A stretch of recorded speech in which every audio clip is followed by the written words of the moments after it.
Subhanallah walhamdulillah. MashaAllah, that was amazing.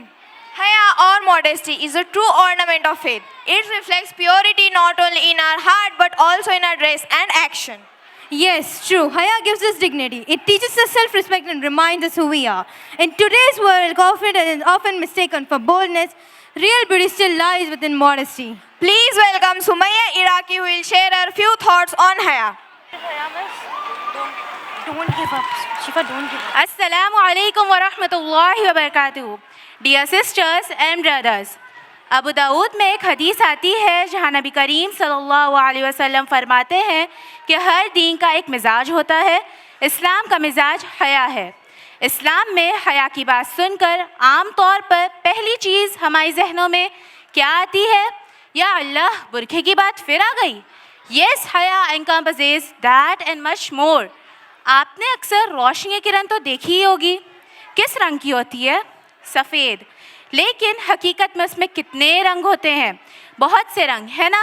This is exactly what حیا is when you put it through the prism of the Quran and the Sunnah. حیا کے بہت سے sheds ہیں.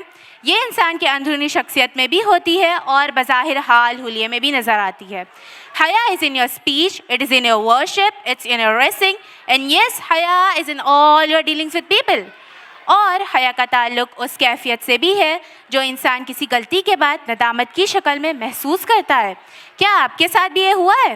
کچھ بول کر یا کچھ کر کر خیال آیا ہو، اف مجھے یہ نہیں کہنا چاہیے تھا. You get a prick in your conscience, and that prick of conscience made you say, I should not have done that. جب ہم اپنی غلطیوں کو دوسروں سے چھپاتے ہیں تو یہ اکثر حیا کی وجہ سے ہی کرتے ہیں. اور کبھی کبھی تو ہمیں بہت ہی عجیب اور ناپاک خیالات بھی آتے ہیں جو ہم بالکل نہیں چاہتے کسی بھی دوسرے شخص کو معلوم ہو. یہ حیا ہی تو ہے. لیکن اگر انسان میں حیا ختم ہو جائے تو پھر کوئی فرق نہیں پڑتا کہ دوسروں کے سامنے کیا ایکسپوز ہو رہا ہے کیا نہیں. چاہے جسم ہو یا کوئی گندی سوچ ہو, اٹس ریئلی ڈزنٹ میٹر. حیا ایک سرکٹ بریکر کی طرح ہے اللہ کی طرف سے. سرکٹ بریکر کیا کرتا ہے؟ جب بجلی کی سرج ہوتی ہے اور وولٹیج ایک دم سے زیادہ بڑھ جاتا ہے تو یہ سرکٹ بریکر اپلائنسز کو جلنے سے بچا لیتا ہے. تو حیا ہمیں ایسے ہی بہت سے اعمال کرنے سے بچا لیتی ہے جو ہمیں آخرت میں جلا سکتے ہیں. سو حیا protects each and every action of اس.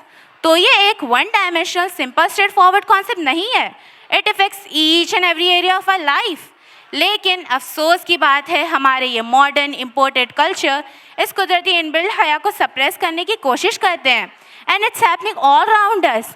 ہم سے ایکسپیکٹ کیا جاتا ہے کچھ اپنے ایٹیٹیوڈ میں برش, کچھ کانفیڈنٹ ہو. You have to be little out there. In short you have to have a little less حیا, اے لٹل ماڈیسٹی, جس کو ہم نے کانفیڈنس کا نام دے دیا. اگر کوئی شخص کم گو ہو یا کوئی لڑکی مردوں سے بے جا بات کرنا اوائڈ کرتی ہے تو ہم کہتے ہیں what is the matter with her, such an entity social behaviour. پھر حیا کے بارے میں ایک اور غلط فہمی یہ ہے کہ یہ صرف عورتوں کے لیے ہی ہے. کبھی یہ ورڈ ماڈیسٹی گوگل پر سرچ کر کے دیکھیے گا, ایک بھی مرد کا امیج آپ کو نہیں ملے گا. بٹ ان اسلام حیا is a characteristic which is highly valued in both men and women. نبی کریم صلی اللہ علیہ وسلم حضرت عثمان رضی اللہ عنہ کی حیا کا ذکر کیا کرتے تھے. اور جی ہاں, حیا کا تعلق بالکل آپ کے ڈریس کوڈ سے بھی ہے. Please remember your faith, your ایمان, یور حیا should manifest. If that isn't happening, that it means there is something seriously wrong. If there is haya inside, it will manifest on the outside. اگر آپ کا حال حلیہ مسلمانوں والا نہیں ہے تو یہ حیا کی شدید کمی کا اظہار ہے. A very serious lack of haya. And there is no other words to explain this. It may sound very direct, but that is how it is.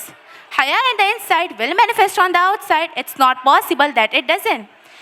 اچھا, کیا ہمیں ایمان کا لیول رمضان میں بہتر محسوس ہو رہا ہے؟ What is the reason for the sudden boost in ایمان؟